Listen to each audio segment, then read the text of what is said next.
So my name is Jonathan Hall, and I work at Cornell University Press. We are one of the leading publishers in open access books, and I'm proud to be talking with two of our authors, Marianne Krasny and John Linstrom. Both have open access projects with Cornell University Press, particularly our Comstock Publishing Associates in print. And I'll let them introduce themselves right now. The ladies first? Sure. Okay, I'm Marianne Krasny. I'm on the faculty in the Department of Natural Resources and the Environment, and I work a lot in extension outreach, in environmental education and climate education and activism. Thank you. I'm John Linstrom, and I am a Mellon Foundation postdoctoral fellow in climate and inequality at the Climate Museum in New York City, and student of American literature, and also the series editor of the Liberty Hyde Bailey Library series from Cornell University Press, which is part of what I'll be talking about today. Great, thank you. So thanks both to Marianne Krasny and John Linstrom for joining us today, as well as we'd like to thank the International Open Access Week group, our colleagues at Cornell University Press, as well as the Cornell University Library, as well as Nicholas, who's on the call here as well. Nicholas Norton, thank you so much. And yeah, let's get started. All right, so as I mentioned before, Cornell University Press is one of the leaders in open access publishing. We've published close to 250 open access books since 2016, and they're in a wide variety of subject areas, 26 different subject areas to be exact. And they're available all over the place. They're available on our website, but they're also available from Amazon. You can get them as an Amazon Kindle, as well as JSTOR, Project Muse, Awapen in Europe, as well as Google Play, Apple, iBooks, you name it. If there's a place that has books, public libraries as well, they're most likely going to have our books as well as an open access free ebook. This is a quote from Michelle Bachelet, the UN High Commissioner for Human Rights.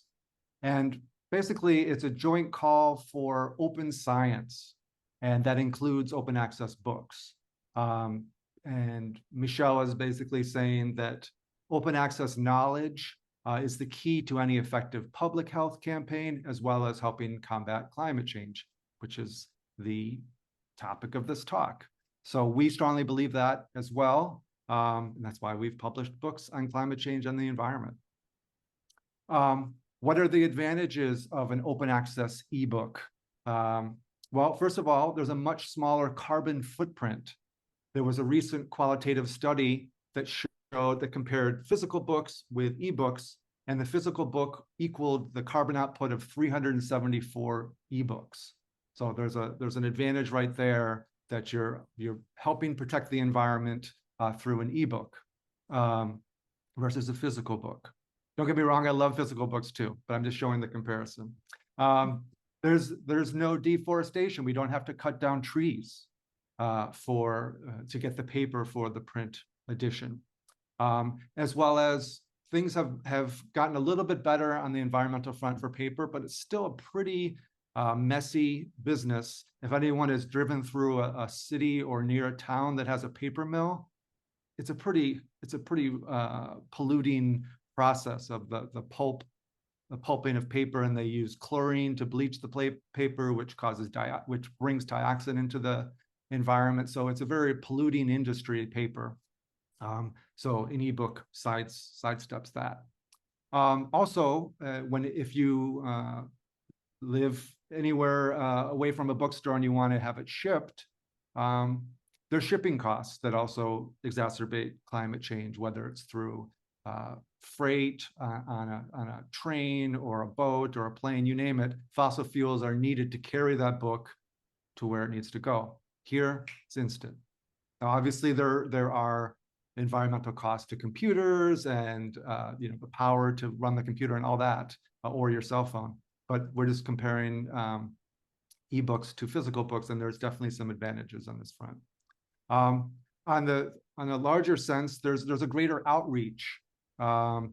We, as a university press, we're proud of our scholarship, and we sell physical print books, but we also can see the usage data, which we'll get to in a second, and we're seeing that open access books reach far wider than physical print books can ever do. So the information in an open access book can reach all around the world, and we'll show that in just a few slides from now. There's also an advantage in certain areas in our own country, but also around the world. Environmental ideas can be threatening to the status quo. And so if you went into a physical bookstore or used a credit card to purchase a book, that might be threatening if it's something that you want to kind of keep secret. With this, you can grab a book, even if you're in a country that doesn't endorse environmental regulations or things environmentalists or terrorists, you name it. You can gather this book or take this book and just have it on your own, and no one needs to know. They can also be reused. They can be copied. They can be printed out, as long as you're not trying to sell it. But you can share this with other activists, other friends. If you're a teacher, you can give it to your students, no problem. Give it to other professors. So it can expand and reach much larger audiences than a physical book ever could. These are three. Marianne Krasny, our guest here, has published more than these books, but these are the OA books that she's published with us: Communicating Climate Change, Advancing Environmental Education Practice, and In This Together. And In This Together is not open access, but we're making it open access for a limited time for the attendees of this talk. And I'll send you the link at the end of this talk so you can access it. Here is a quote from a director of an environmental organization, 10 billion strong, basically saying that this is for advancing environmental education practice, that they've been able to use this in their curriculum and use this book to train thousands of environmental leaders. Why? Partly because it's a really good book, but two, because they can easily share it amongst students and scholars, and then they can share it with their friends. So this idea of sharing a book similar to a library, but this is free and anyone can do it with email, really expands the power of the book. Whoops, wrong way. Okay, so the book we were just mentioning, Advancing Environmental Education Practice. As I said, Cornell University Press, we've been publishing since 1869. We've published thousands of books, and on average, our books will sell 500,000, 2,000, 3,000 copies. We're very excited. That's a big seller, and then it can continue on. Here we're seeing here, so the usage stats for this book, 10,780 either downloads or views. It can be the book can either be downloaded or viewed online, but that's a huge increase from what we're normally seeing with print books. Okay, so this is very impressive.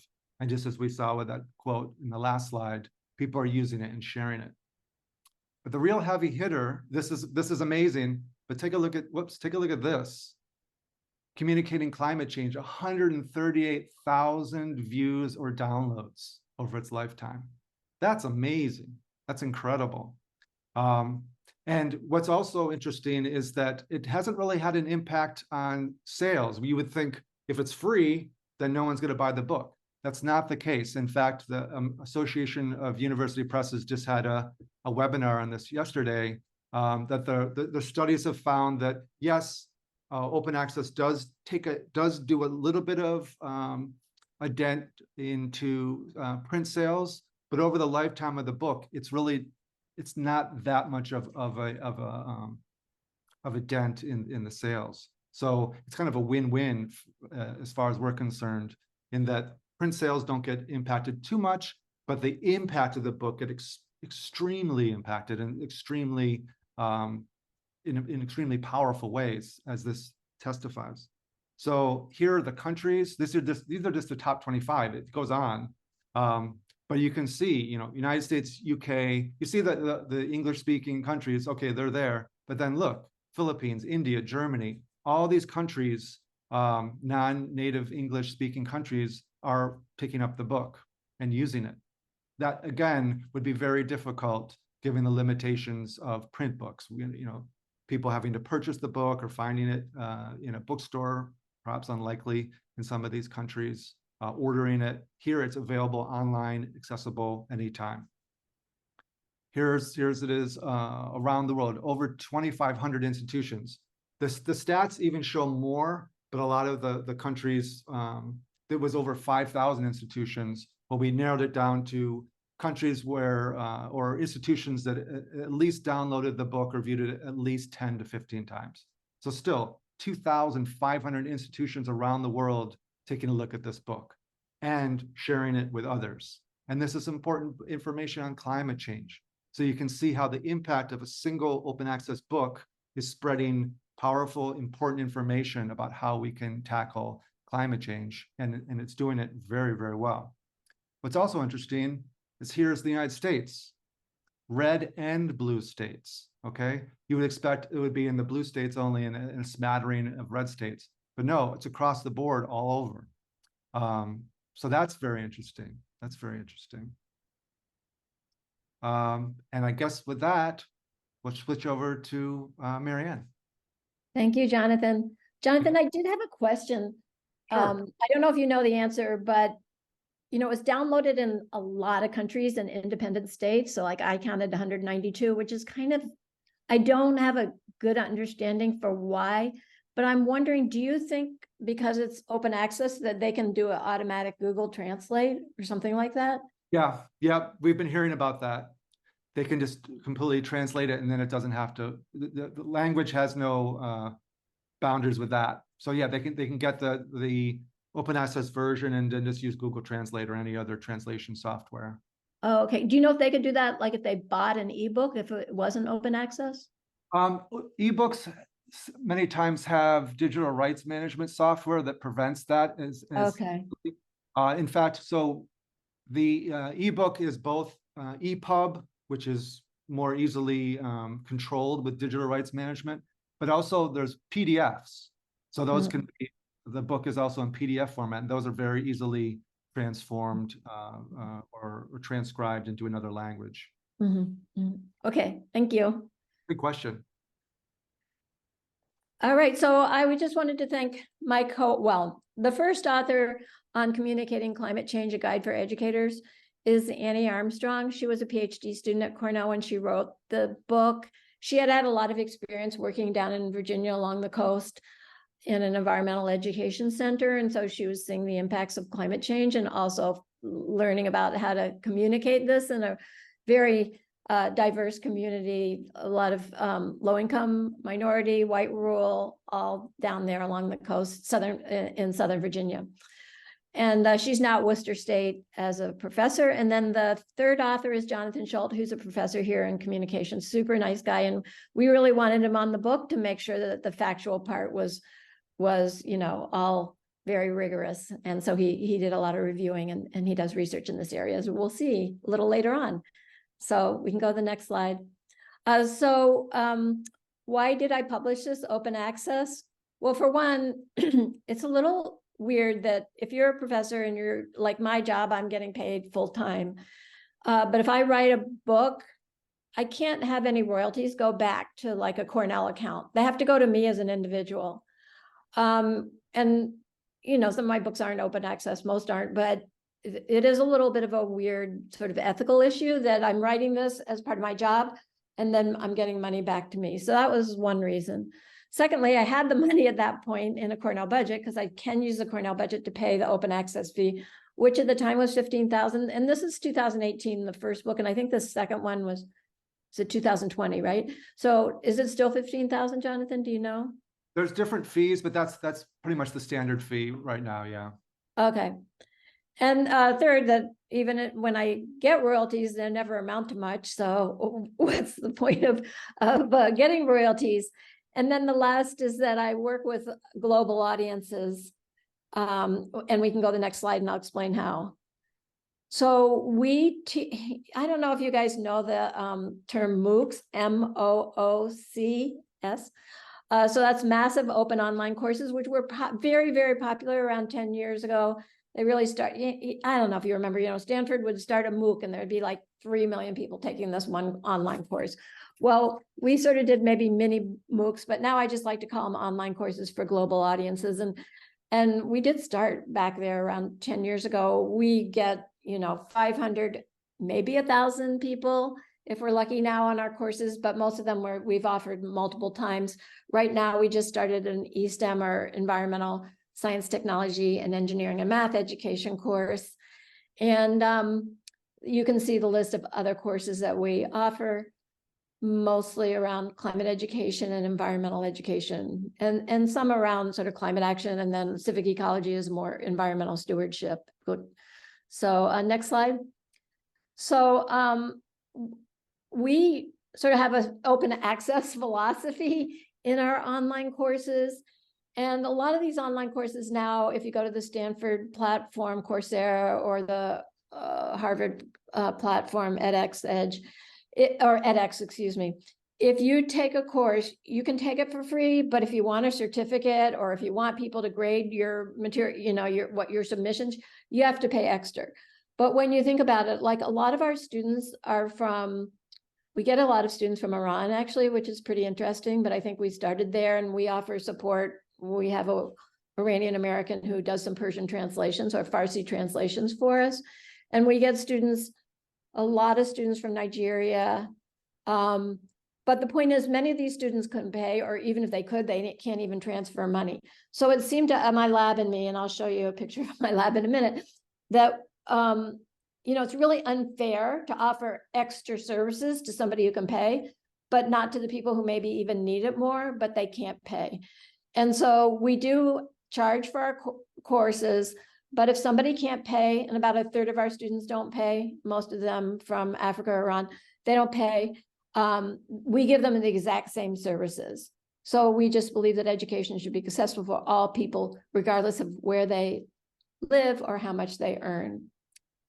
So anyway, the point is open access fits into our philosophy of the other things that we're doing with education and outreach. Next slide, please. And yeah, I said I'd talk about my lab or some of my students who have helped.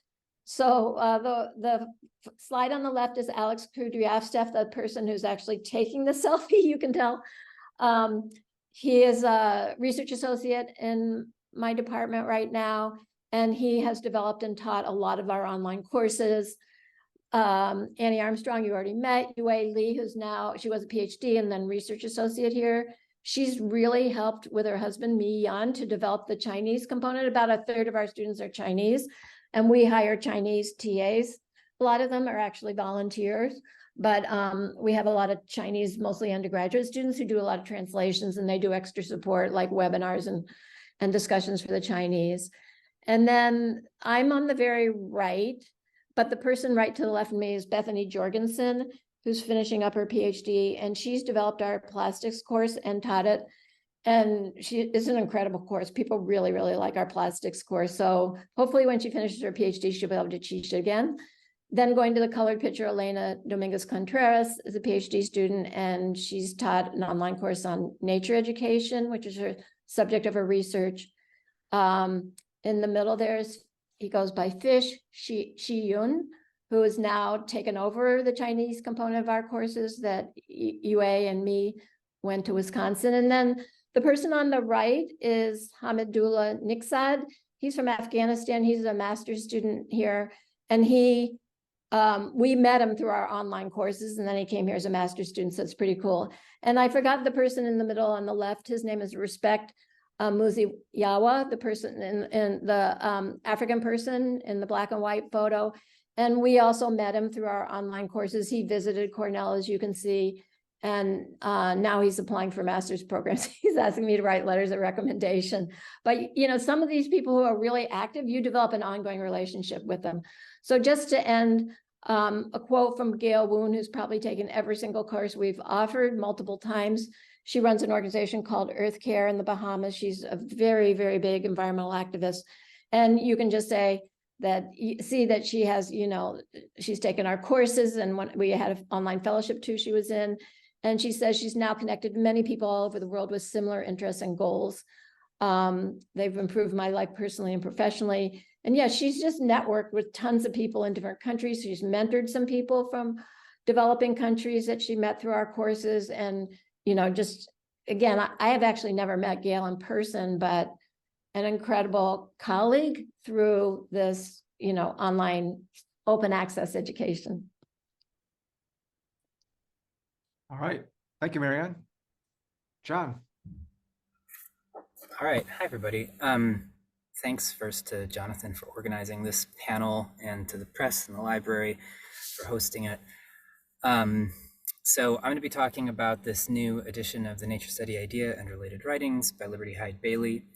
This is the first modern definitive edition featuring commentary, context, and related writings of this classic text. We've got a foreword by David Orr, an essay for educators by Dilla Fruz Williams. And the reason that it's ended up being open access, which I'm very excited about, it's being published in January, is that from the beginning, I had a concern about how can we make this book accessible in a way that it can reach teachers. And I was especially thinking of public school teachers.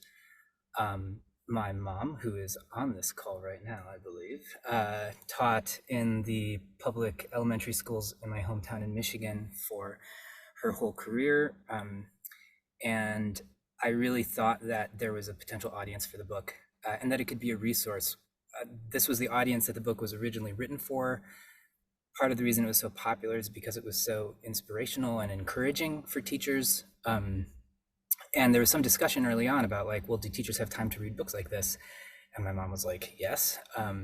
Actually, Professor Ellen Doris, who's also on this call today, and teaches in the nature-based education program at Antioch University, New England, was telling me about how she has used one of Bailey's nature study textbooks when teaching children, and it's very effective, and these tools are still useful.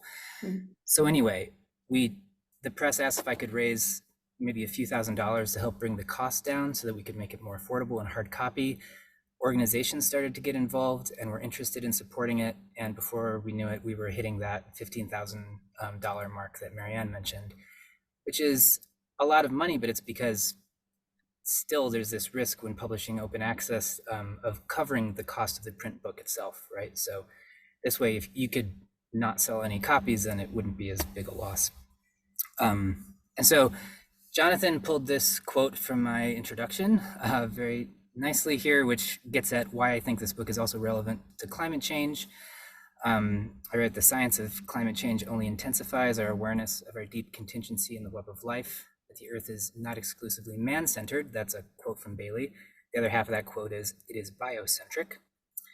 At the same time, that climate change also drives home just what a different order of magnitude the impact of our species on the planet is than that of any other. For Bailey, this relational awareness had the potential, once society was truly awakened to it, of revolutionizing every aspect of our social life, reintegrating country and city, of fitting our homes, farms, and communities to a finer tuned sympathy with nature. Let's go to the next slide. So I love this picture. This is the frontispiece of the book. We've got here two titans of the nature study movement. On the far right, sitting with a little half sandwich in his hand, looking like he's making some wry remark, is Liberty Hyde Bailey. And directly across from him, in the white blouse and the dark hat, looks like white or gray hair, is Anna Botsford Comstock, who wrote the Handbook of Nature Study, which influenced Rachel Carson and is still one of the best-selling books from Cornell University Press to this day. What I'd like to suggest is this image helps us begin to identify a continuity of thought from the philosophy of the nature study movement from the 1890s through the early 20th century, a continuity of thought from that movement to the philosophy of open access today. While Comstock and Bailey are iconic figures in this history, we see them here in their element, laughing, surrounded by teachers from around Tompkins County, where Cornell University is situated, and at a picnic that's been organized by the university for these teachers. In fact, by this point, Bailey was actually the founding dean of the College of Agriculture at Cornell, very busy, but here having a fun time, making a joke, making that dapper fellow in the background really crack up. So Cornell became a leading proponent of this movement to bring children outdoors to learn from firsthand contact with nature. And the Nature Study Bureau that they set up under Bailey's directorship approached their work as a process, I think, of convening and of distributing. And they distributed their materials free to anyone who asked for them. So this is a little quote with some statistics that I pulled that's in my an essay that I wrote for the book.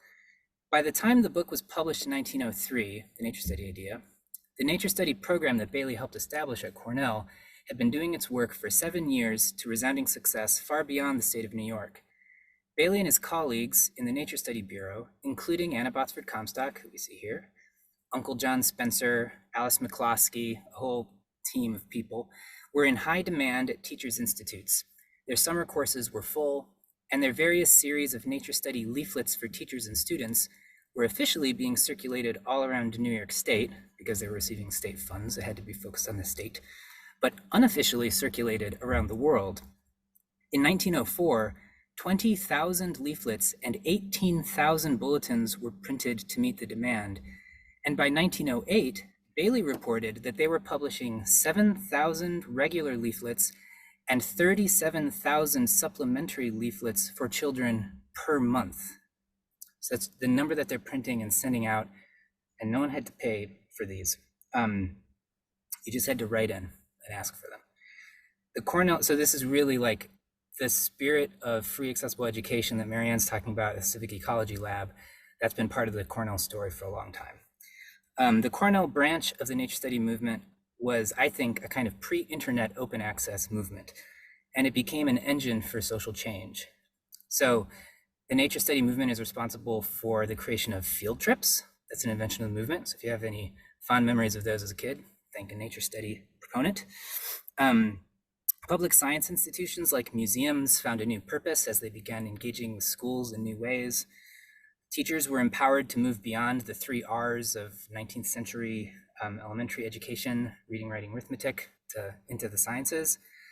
And the 4-H movement emerged organically from the junior naturalist clubs that were begun by Cornell leaders. And Bailey's book was like the Bible of the movement in those early days. This is before Comstock's handbook was published. So we go to the next slide.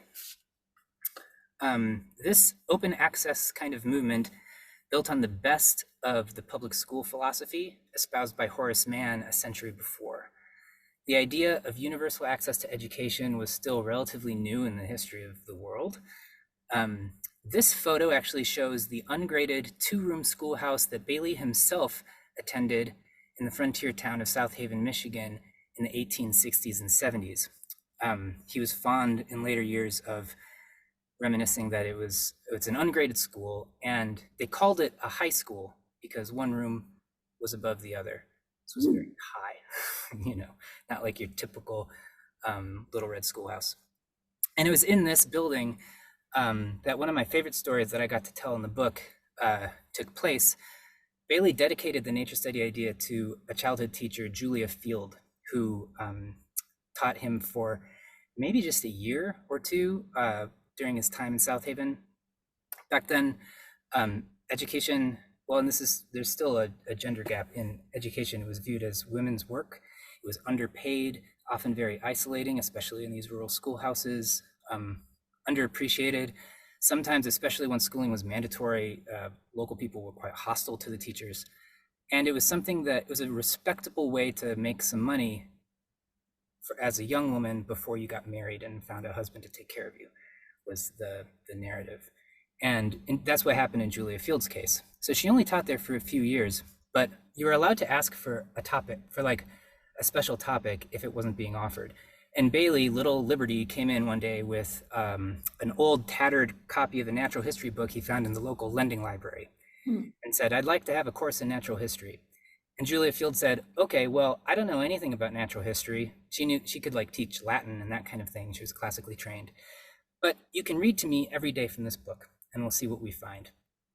But it didn't stop there. And what Bailey recalled many years later, and he said this was some of the best education he ever received. One day he came in and Julia Field said, "Liberty, I feel sorry for you. You live in a beautiful world and you're going through it blind. And Bailey said, well, I don't know what you're talking about. I see everything. I'm fine. And she said, well, okay, you walk to school through the woods every day, about a mile, carrying your lunch. How many maple trees do you pass on the way? And Bailey didn't know. But the next day he did, because he started to pay attention.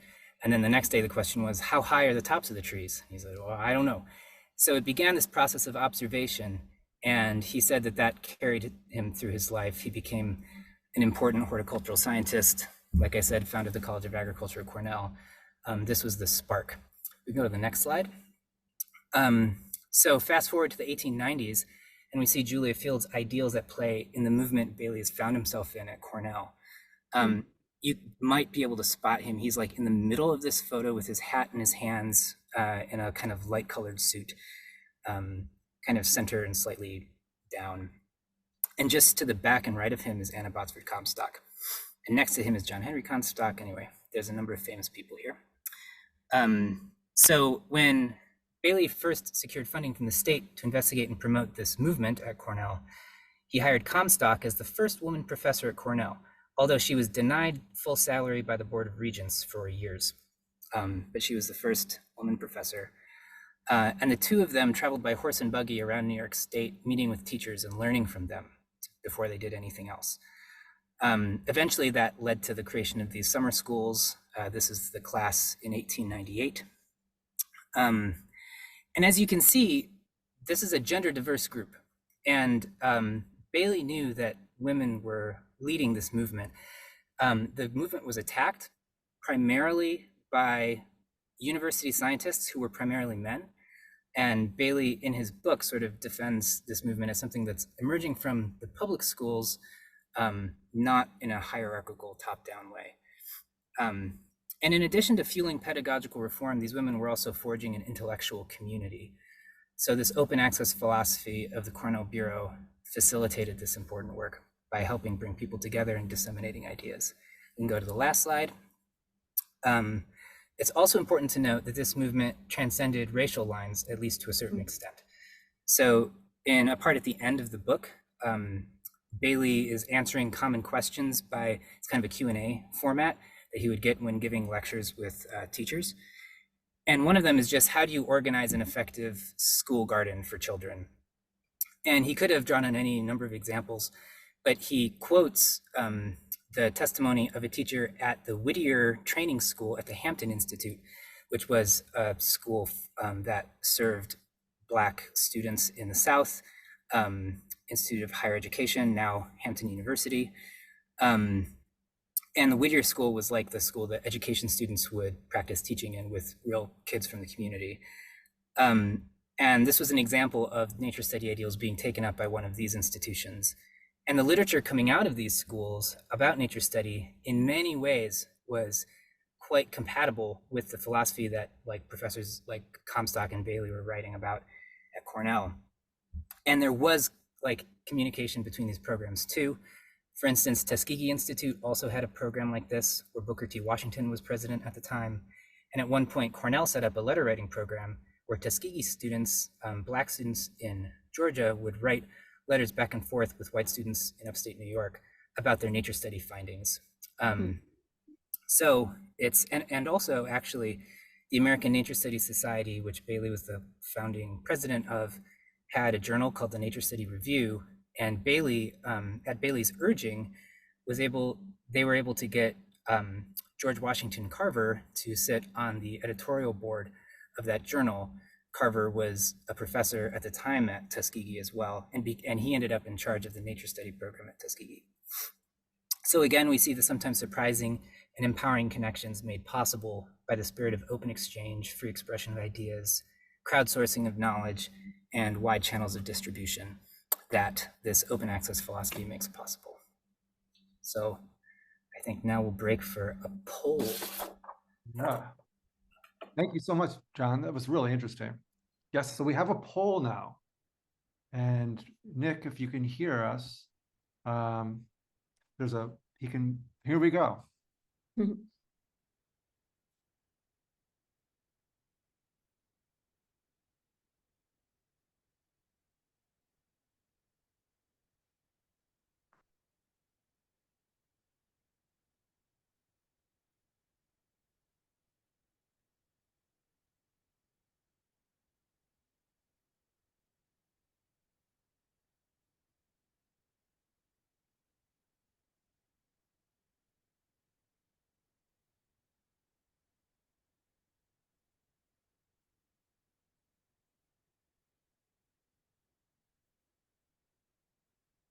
All right, looks like most people have responded, not everyone, but 72% have responded. And it looks like we kind of have almost even between the three answers. But we'll have Marianne, let us know what the true answer is. Thank you, Nick. We're going to the next slide, right, for the true answers? Yep.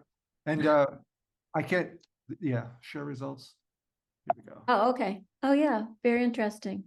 Huh.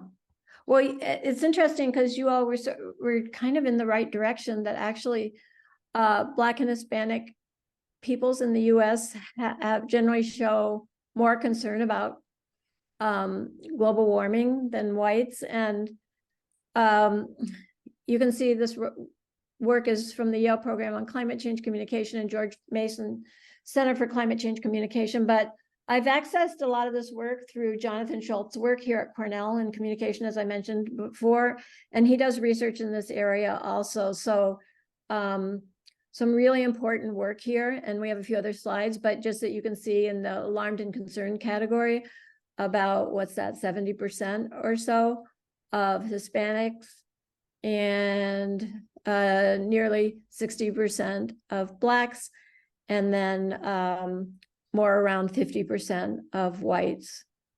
So if we can go to the next slide. It's like I'm kind of stuck. Oh, here we go. There you go. Okay. This one is again broken down by race and ethnicity, but I'm participating in a campaign like this now, which is taking action to reduce global warming. Or I definitely would do it, or probably would do it.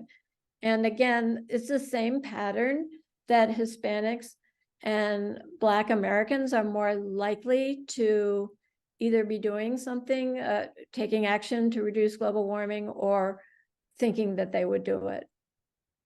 And the next one, I think this is the last one. So again, the same pattern here. On the left, or the y-axis is mean environmental concern. So, and this is different demographic groups again. So you can see in the solid bars, are there actual concern on a scale of 1 to 4? And then in the striped bars is the perceived. So the point, and this is actually this actual versus perceived, is where Jonathan Schultz does a lot of his work.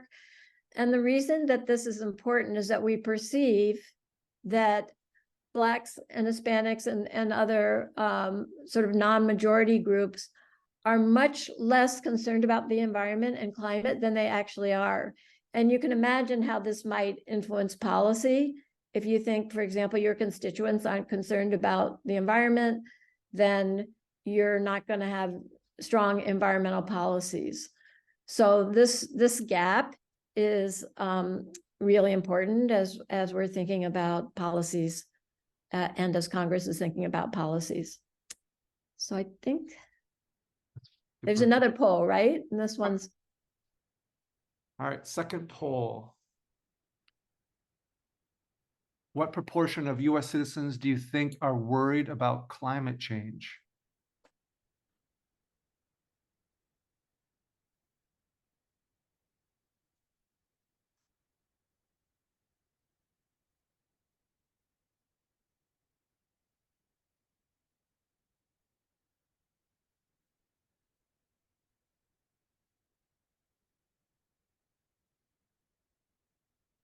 All right. Well, we have a smart group here. The majority said 1/2. What's the true answer, John? All right. So the thing I find really interesting about this is that perceptions are usually pretty far from the reality. This was an interesting spread with this group. We asked this question at the Climate Museum, at the pop-up exhibitions that we've done in the past, and most people tend to say about 1/3 of Americans are concerned about climate change. And a good number of you guessed like 1/3 or 1/2. This chart gives you the gray shaded area represents like what percentage of respondents thought, what percentage of Americans respondents thought were concerned about climate change, or in these different categories, either worried about climate change or in support of carbon tax, in support of siting renewable on public lands. And you can see it tends to gravitate toward 1/3, but the red line is what the actual support is based on contemporaneous surveys, which is way higher. So what's interesting to us is that this indicates like a false social reality, and that's what the authors of this paper describe it in those terms. And when we think that we're in a minority, but we're actually in a supermajority, because 2/3 is a supermajority, we tend to feel more reticent about talking about it, about taking action. We feel like action is relatively useless, but actually we have a ton of power. So you can go to the next slide. We've just got a couple graphs here that were produced for the last Climate Museum pop-up to visualize some of that level of support. 66% of Americans support a Green New Deal if you ask them based on like the policies. 77% favor stronger enforcement of pollution limits in sacrifice zones disproportionately impacted by air and water pollution. And 70% favor increasing federal funding to communities living in these areas, primarily communities of color and low-income white communities. So that's like climate justice and 70% of Americans, which is it's like hard for me to sort of like metabolize that statistic because I tend to be so pessimistic. 69% favor transitioning to clean energy, 100% by 2050. So that's a lot of, we're in a majority, those of us who share these concerns. You can go to the next slide. This is just a visualization for New York State, since that's where we're working. 72% of residents are climate concerned, but New York residents think we're 44%. So we think, again, we're in a minority. And even in red states like Mississippi, this is true in all 50 states, this like disconnect. 61% are climate concerned, but residents think it's only 33. When you think you're 33% of your state, that's an isolating position to be in. So that's why we think these numbers are so important to be talked about more broadly. Amazing. It's amazing. Okay, so we have 15 minutes left and we want to have some time, for maybe 5 minutes or more for Q&A. So I just wanted to give you that heads up. Okay, I'll try to go through quickly. So this is the book that's open access for you today, but not open access published originally. And I just wanted to give a shout out to my editor on this book. And she's also my cartoonist, Emily Hopkins. She lives in Ithaca. She works at hospice or hospicare. And she used to work for the New Yorker as a cartoonist. So there's about 5 major ideas in the book. And she's made cartoons for all of them. So I just wanted to show you some of her cartoons today. Next slide. And if you need to cut me off, Jonathan, go ahead. I don't need to go through all these. I think people get the idea. So we talk a lot about responsibility for climate change. Here you have big oil telling to a little girl that your straw is not recyclable, while you all know what fossil fuels big oil companies are doing to kind of obfuscate the truth to this day on climate change. Next. And you could sort of, if we had time, we would go through this. I'd ask you to write in the chat, but I think we need to move ahead. So, there's lots of behaviors we can take to reduce our emissions globally.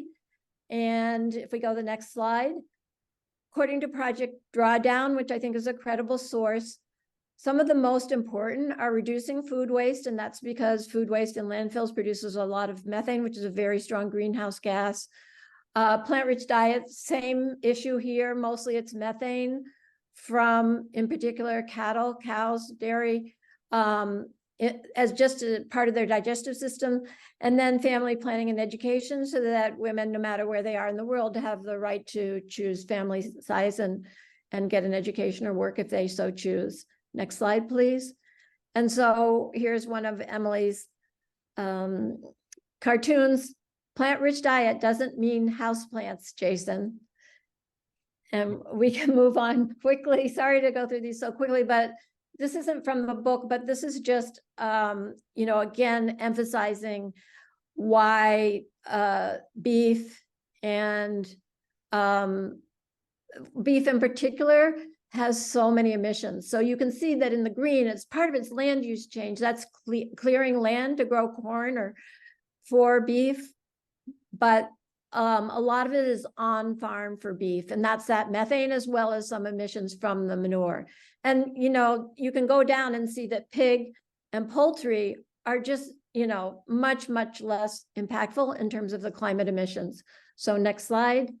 And so if you're thinking about this and wanting to apply it, this is another one of our, it was more of a diagram from our book, but, you know, it'd be great if everybody went vegan, and then you'd be reducing, you know, 8 gigatons of CO2 equivalent per year if everyone went vegan.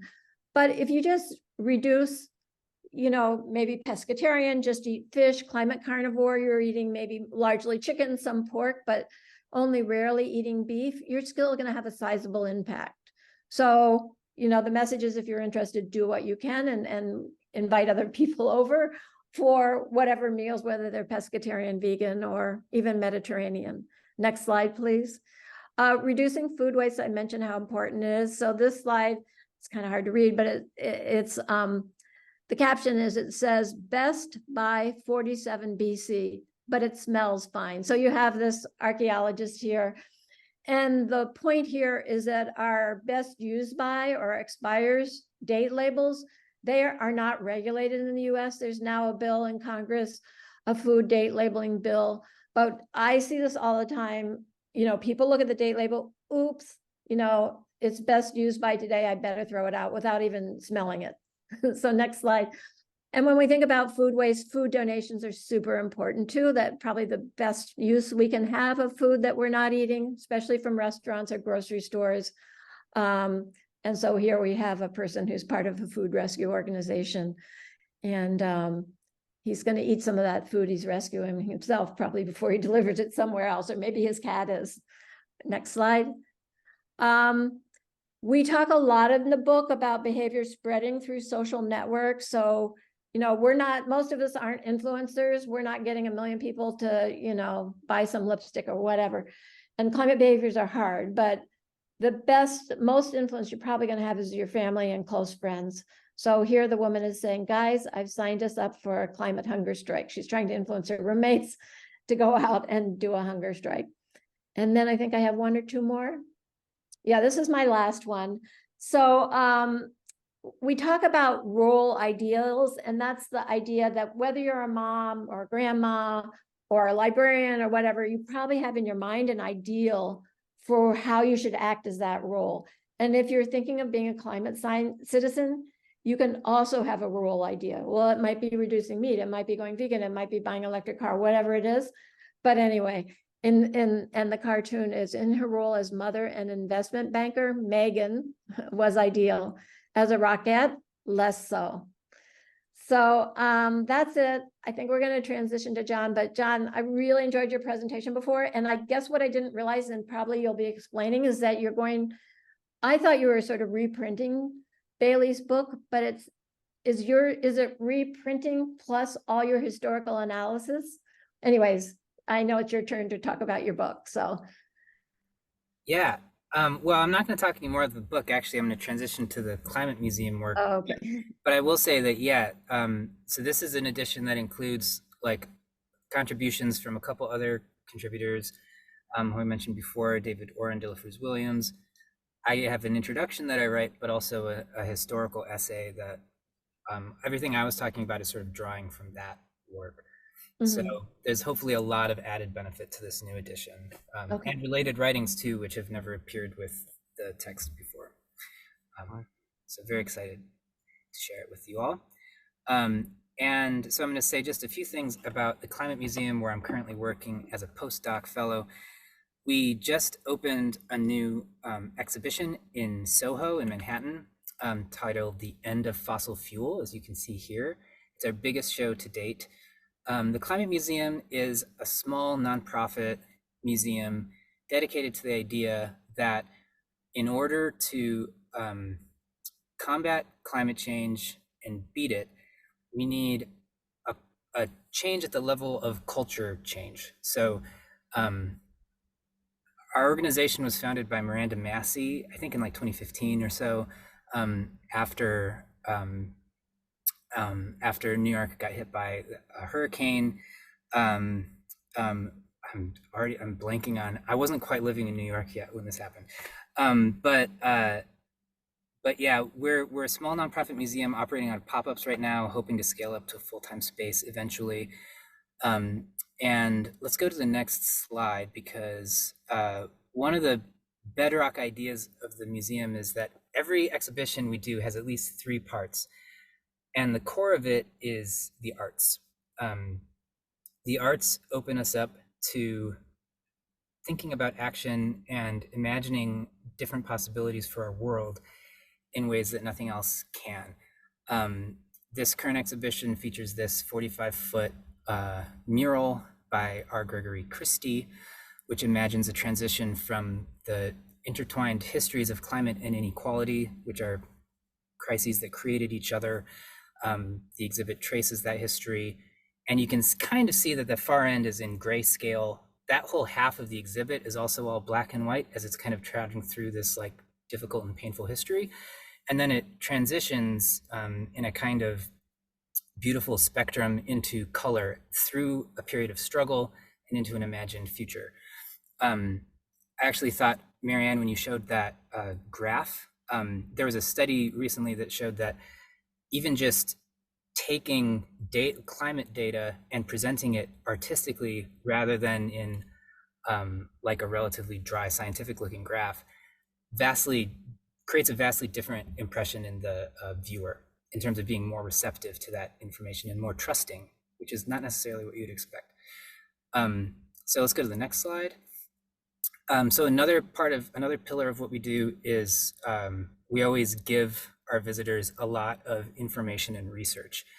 And so this is part of that first half of the show that I was just describing that's in grayscale. We've got this really cool interactive map of the world where, as you're approaching it from the left, you kind of see both maps simultaneously from this angle, so it looks weird. But as you approach it from the left, you see a map in which countries are shaded based on their fossil fuel or their greenhouse gas output.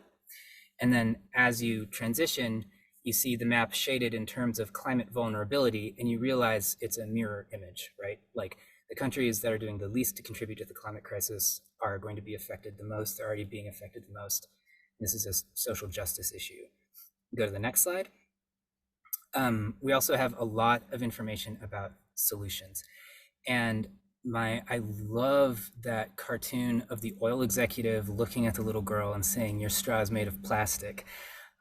Because we talk a lot at the museum about how, you know, even the idea of a carbon footprint can be very useful when employed thoughtfully to think about changing our practices. But it was a concept that was really promoted by the fossil fuel industry initially as a way to sort of offload blame, right, from the industry to us as the consumers, and to indicate that, you know, well, if you would just change your individual consumption choices, we wouldn't be in this mess.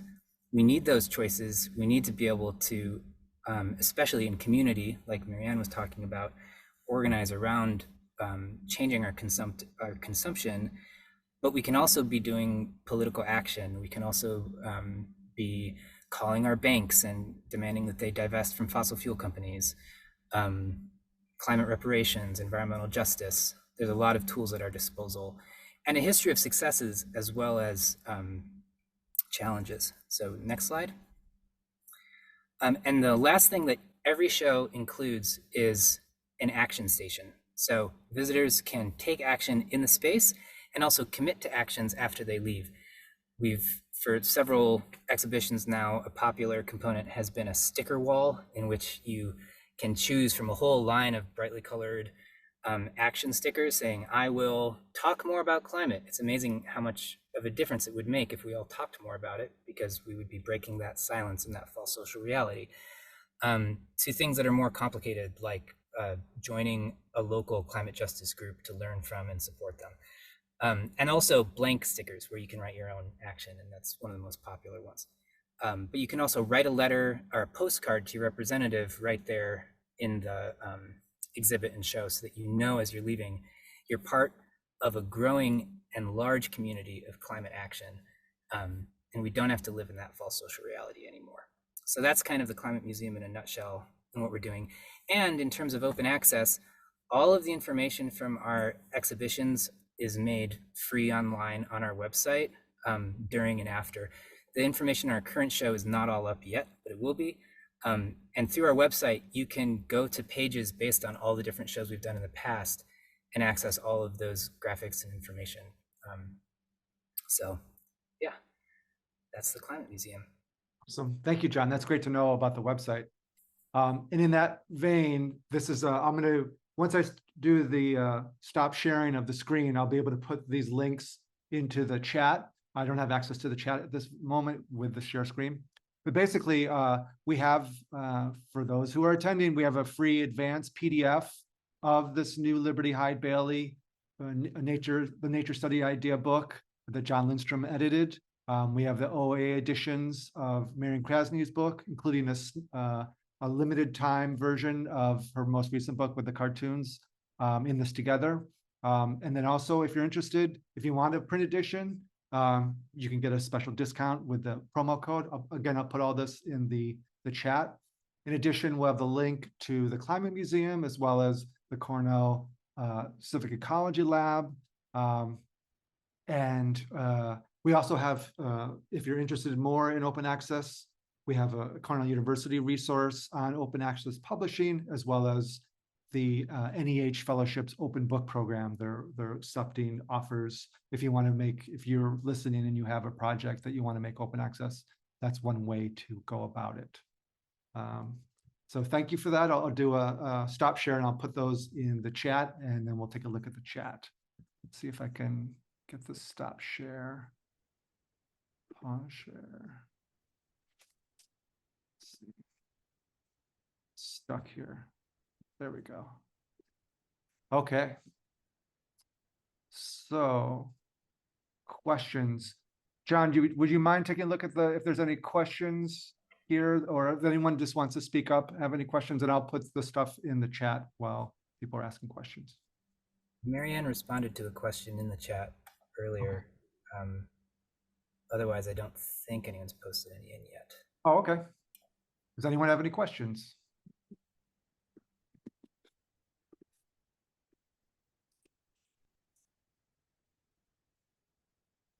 No need to be shy. And it's no problem if no one does. No questions, but lots of appreciation. Thank you all. That was a wonderful presentation. Very inspiring. Thanks, Ellen. And you're at Antioch, I am. New England? Yes. Okay, great. Be fun to connect. Former Ithacan. Oh, okay. Nice. So yeah, I'm putting these things in the chat if you want to grab them and cut and paste into your notes. John, I have a question. Which person is your mom? Is she still on? She just got off, but I saw her when we were done. Yeah, I think she just logged off. Her name's Rebecca Linstrom, and she's awesome. She was inspired by the nature study idea and started an outdoor learning center at her 4th and 5th grade elementary school, which she was running until just a year and a half ago when she retired, which she called the Liberty Hyde Bailey Outdoor Learning Center. That's very cool. Yeah.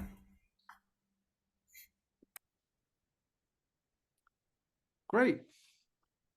Well, sometimes there's a save chat option. I'm not seeing it. Has anyone succeeded? what's that? Sometimes there's a way to save the chat, and I'm not. Oh, Oh, never mind. Just found it. Thanks. just to share it for the others, how would you do that? Oh, save chat. Okay, it's in those 3 little Yeah, dots. there. Yeah, you had to go to the 3 dots. I didn't see that at first. Thanks. Perfect. That's great. Excellent. Well, thank you everyone for attending. Thanks, John and Marianne, for presenting, and thanks, Nick, for all your help for organizing this whole thing. So I really appreciate it. Right. Well, thank you.